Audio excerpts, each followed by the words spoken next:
Hola, ¿cómo estáis?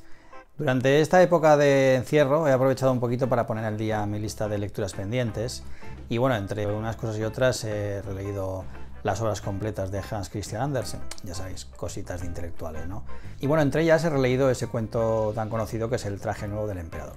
Y esta lectura me ha hecho darme cuenta de que bueno, la metáfora que contiene este cuento pues hoy en día es tan vigente o más que nunca. Como recordaréis, este cuento pues trataba sobre un emperador un poquito metrosexual, él pues muy obsesionado con su aspecto físico, con su belleza, con su indumentaria y que gastaba gran parte de su dinero, o seguramente del que recaudaba de sus súbditos, en comprarse todo tipo de trajes. Entonces un día aparecen en el reino unos sastres que le aseguran que manejan un tipo de tejido tan extraordinario y tan maravilloso y tan especial que resulta invisible para los ojos de todos los imbéciles y los ineptos. Claro, el emperador, pues como no quiere reconocer que realmente no ve la tela, para evitar que la gente piense que no merece su puesto, pues enseguida empieza a glosar las maravillas de la tela, esta que intentan vender estos hombres, y de hecho les encarga un traje. Lógicamente estos tíos son unos estafadores y bueno, de esta forma estos tíos le confeccionan un supuesto traje al emperador que nadie ve, pero que tampoco nadie es capaz de reconocer que no ve, para evitar pues lo mismo que el emperador, que la gente piense que son imbéciles.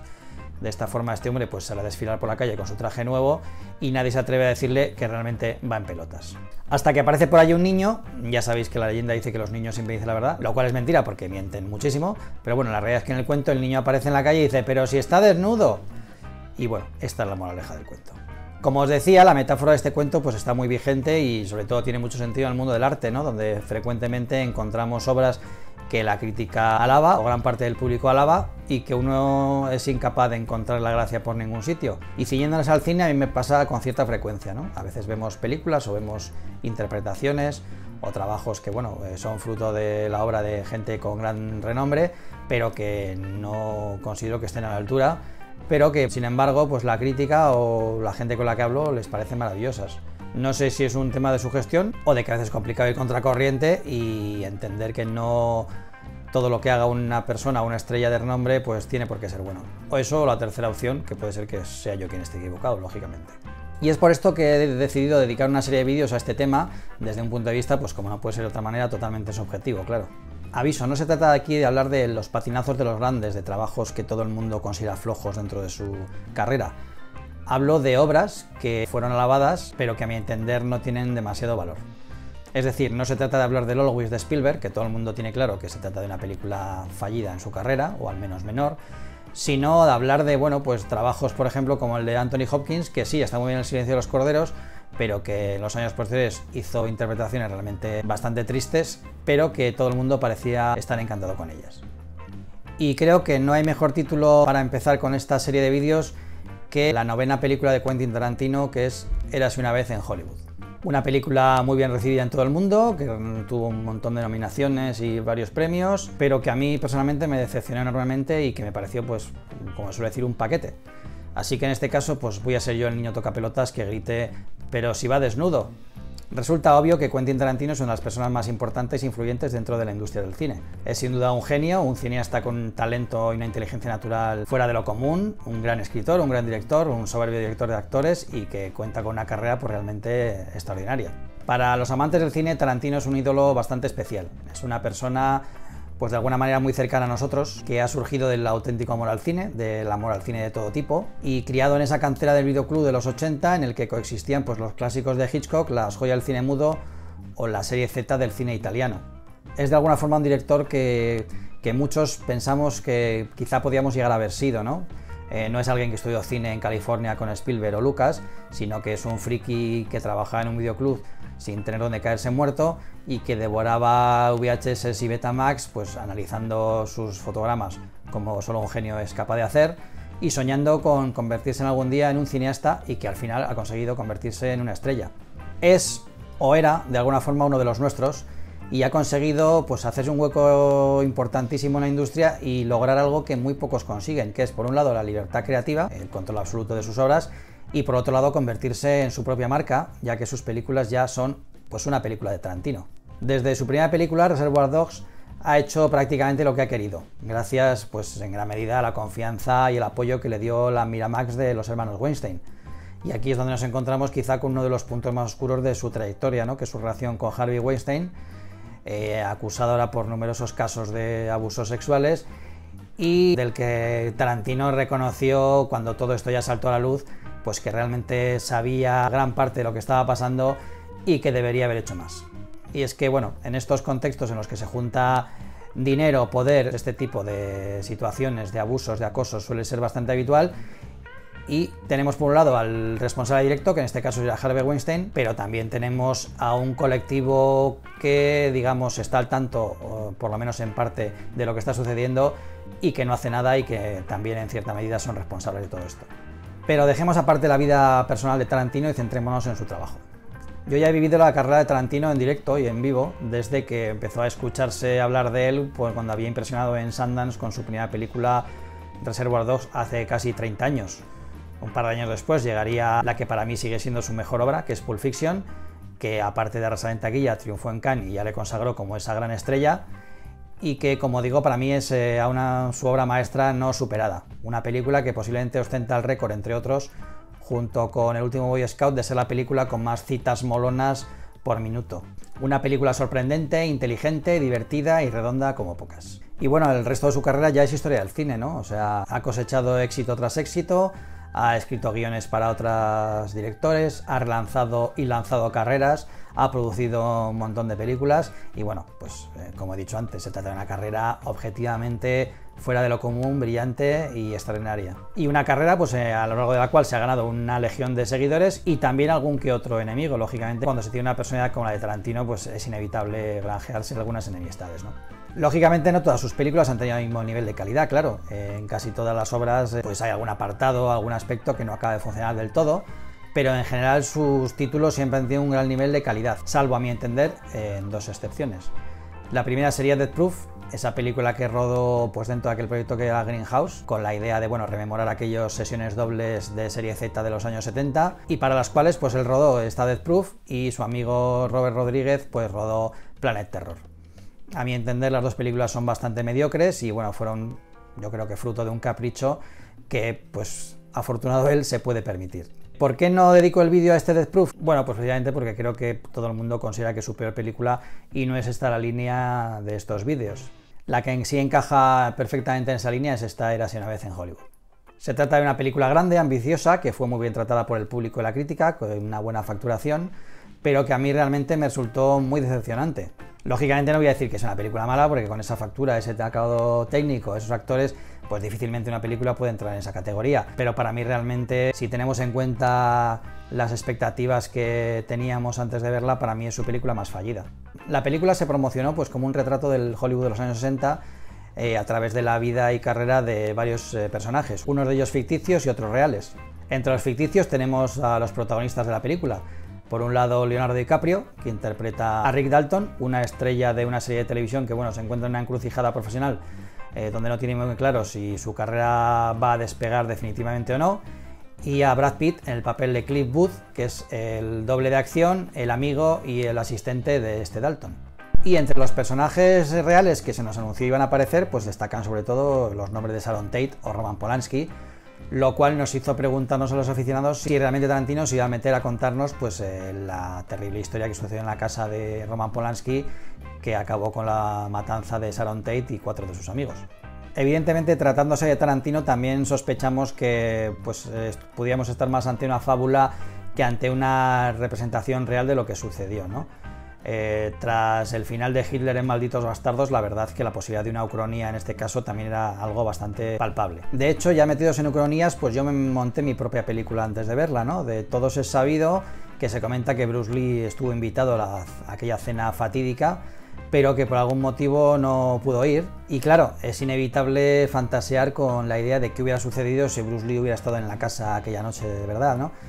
Hablo del auténtico Bruce Lee, ¿no? No del imbécil que Tarantino nos presenta en esta película. Es de suponer que la historia hubiera sido distinta realmente, ¿no? Bruce Lee era profesor de artes marciales de Roman Polanski y de Sharon Tate, a la que preparó para sus secuencias de acción en la película La mansión de los 7 placeres, en la que también aparecía, ¿sabéis quién? Pues Chuck Norris.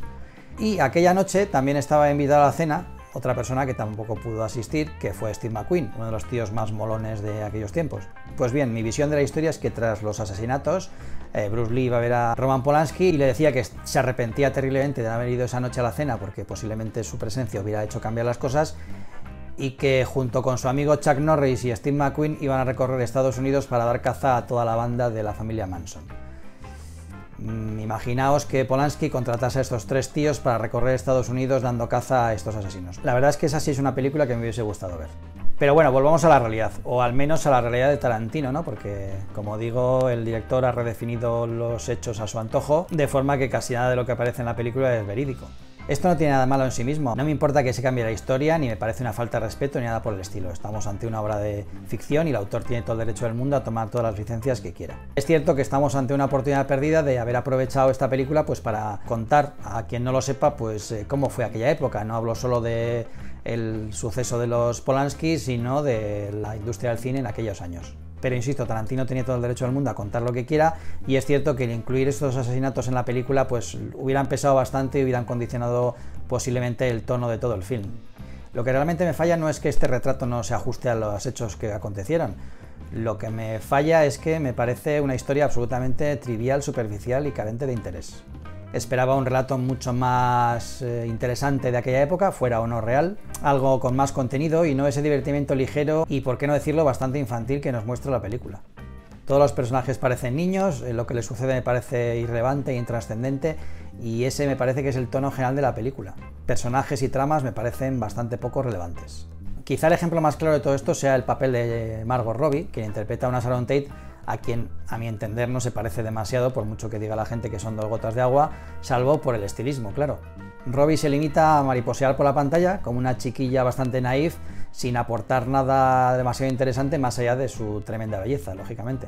Es un personaje super happy, encantado de la vida y deambulando por su mundo de gominola. Entiendo que la auténtica Tate en aquel momento de su vida atravesara un momento realmente feliz, pues era pareja de Roman Polanski, que era uno de los directores más exitosos en aquel momento, estaba empezando a desarrollar una carrera como actriz, estaba embarazada y lógicamente pues todo aquello era fantástico para ella. Pero Tarantino, más que transmitir la imagen de una mujer feliz, pues lo que nos muestra es una persona realmente ingenua y poco interesante, la verdad. Una especie de niña que vive pues en el país de la piruleta. Personalmente no entiendo su papel en la película ni su función. Podría haber aparecido a la mitad de tiempo o el doble y su importancia hubiese sido la misma exactamente. Y es un poco lo que pasa con toda la película, ¿no? No nos cuenta demasiado de Sharon Tate, ni de Roman Polanski, ni de Rick Dalton, ni de nadie. Las tramas profundizan poco en los acontecimientos y ni siquiera nos permiten acompañar al personaje en su viaje a Europa, pues bueno, para asistir a algo que posiblemente nos hubiera interesado, que era ver cómo se desarrollaban los rodajes de Spaghetti Westerns. Desde mi punto de vista es una oportunidad perdida de haberle sacado más jugo a ese viaje en el tiempo en el que se ha embarcado Tarantino. Ya que te metes en una empresa así de costosa, creo que deberían haberle sacado más rendimiento. Es como si en el mundo real inviertes $1 trillón para construir una máquina del tiempo, viajas al Madrid de los 70 y 80 y en vez de asistir, pues no sé, a la transición o a la movida madrileña, pues te vas a comer a un Wendy's. Pero vuelvo a insistir, Tarantino puede hacer lo que quiera, hacer una película profunda o intrascendente. Lo que pasa que esta película para mí comete el peor error que puede una película, y es que me resulta muy aburrida. Mientras la veía me hubiese gustado ser el protagonista de una serie de ficción para girarme hacia el público, romper la cuarta pared y preguntar: ¿pero cómo es posible que me esté aburriendo tanto en una película de Tarantino? Y la película falla simplemente porque el guión no funciona desde mi punto de vista. Ni los personajes, ni los diálogos, ni las tramas, ni nada funciona correctamente. Y cuando todos estos elementos básicos dentro de un guión no son los adecuados, pues la película realmente es complicado que aguante 2 horas largas de metraje como tiene esta. Y esta falta de un guión sólido pues pesa bastante en la película, donde para mí solo funciona realmente bien la escena del rancho donde vive la familia Manson. Estamos ante lo que para mí es un caso de onanismo cinematográfico, de pues un director que puede hacer lo que quiere y realmente pues mete todo tipo de elementos que le apetecen a él o que le molan, sin tener en cuenta primero si encajan entre sí y en segundo lugar si al público le van a gustar. A Tarantino le han llevado a la mejor tienda de juguetes del mundo, le han dicho que compre el juguete que se le antoje y lógicamente ha comprado el más caro, y no dudo que se lo haya pasado de maravilla armándolo y montándolo y jugando con él. Lo que es cierto es que posiblemente él se haya divertido más jugando que los espectadores viéndolo. O al menos es mi caso. Para mí la película es poco más que DiCaprio, Brad Pitt y Margot Robbie deambulando por la pantalla sin contarme nada interesante y mostrándome realmente más a los actores que a unos personajes. Eso sí, los actores no podrán quejarse de lo bien que han lucido en pantalla. Por un lado, Margot Robbie, que está guapísima, y sobre todo Brad Pitt, porque Tarantino, más allá de mostrarnos a unas chicas muy atractivas, y sus pies sucios y no tan atractivos, a quien realmente parece que quiere follarse en esta película es al propio Brad Pitt. Pitt no puede molar más, mola conduciendo, mola metiéndose un chicle en la boca, mola quitándose la camiseta y la camisa a la vez para arreglar una antena, y mola pues respirando básicamente. Pero Tarantino no está contento con eso y todavía quiere glosar más las bondades de Brad Pitt, y por eso nos regala esa para mí vergonzosa escena en la que le parte la cara a una especie de doble de Bruce Lee, no me puedo creer que ese sea el auténtico Bruce Lee, o al final pues reventando a los asaltadores que entran a la mansión de DiCaprio. Lógicamente, pues como no puede ser de otra manera, Brad Pitt le roba la película a todos sus compañeros gracias a su enorme carisma. Pero es cierto también que a veces uno sobreestima el poder del carisma y del encanto. Pitt y Robbie y DiCaprio tienen toneladas de carisma y de encanto, o sea, es difícil encontrar un trío de actores con más potencial en este sentido, pero esto nunca es suficiente. Una vez pasados unos minutos de película tenemos que tener algo que sostenga pues, un metraje de más de 2 horas. Un ejemplo perfecto de esto me parece Ocean's 11, el remake que hizo Steven Soderbergh sobre la película de los 60, La cuadrilla de los 11, en el que teníamos en el reparto a George Clooney, Brad Pitt, Matt Damon, Andy García, Julia Roberts, etcétera, etcétera, etcétera. Vamos, un auténtico Dream Team de estrellas. La primera película funcionaba bastante bien, pero no solo por el reparto, sino porque tenía un guión divertido en el que nos mostraba un robo muy interesante y bueno, que te tenía enganchado a la trama durante todo el metraje. ¿Qué pasa? Que llegó la segunda película, Ocean's 12, y aquello cambió radicalmente. El guión ya no tenía por dónde cogerlo y todos parece que confiaban mucho en que si poníamos a toda esta gente delante de la cámara guiñando el ojo, sonriendo de forma interesante y encima añadíamos a Catherine Zeta-Jones, pues íbamos a tener otra película redonda. Y no es así. Ocean's 12 es una película difícilmente soportable que recuerda pues, al típico chulo putas que aparece en la discoteca y que se piensa que guiñando el ojo y disparando a la rubia de la barra se la va a llevar a la cama. Un horror, vamos. Mi impresión sobre Tarantino es que, bueno, lógicamente en el largo recorrido que hay desde aquel mostrador de videoclub hasta el puesto que ocupa hoy en día, pues lógicamente se ha endiosado y se ha acostumbrado a hacer lo que quiera en sus películas y posiblemente haya perdido un poquito de perspectiva. Es lógico, por otra parte. Sally Menke, la montadora que colaboró con él en todas sus carreras hasta Malditos Bastardos y que falleció hace unos años, pues ha sido reconocida por Tarantino como su mayor colaboradora y según mucha gente la única persona que le podía parar un poco los pies y decirle, tronco, está siendo un poquito autocomplaciente. Y es curioso porque la autocomplacencia posiblemente sea uno de los mayores fallos de Érase una vez en Hollywood. Algo más evidente que en ningún otro momento de la película, pues en ese final tan infantil, ¿no? Todo muy bien facturado, pero muy facilón y desmesurado, con Brad Pitt reventando a los asaltadores y DiCaprio, pues como no puede ser de otra manera, sacando el lanzallamas para freír a otro de ellos en la piscina. Un desenlace para mí tan obvio y tan poco inspirado que no creo que esté a la altura de Tarantino. Muchos genios, paradójicamente, pues necesitan que alguien les controle para dar lo mejor de sí mismo, ¿no? El caso que muchos conoceréis del legendario dibujante de cómics Jack Kirby, que nunca estuvo mejor que cuando alguien le paraba los pies y nunca se le fue tanto la pinza como cuando tenía total capacidad creativa y total control de su obra. Como solía decir aquel anuncio, la potencia sin control no sirve de nada. Y posiblemente, pues no sé si después de la muerte de Menke, Tarantino está más descontrolado que nunca, sin nadie a su lado que le diga, tío, deja de tocarte ya. Veremos si este temor se confirma en su siguiente película, la 10ª, la cual, si él cumple con su palabra, sería su última obra como realizador. Así que muchas gracias, un abrazo y hasta pronto.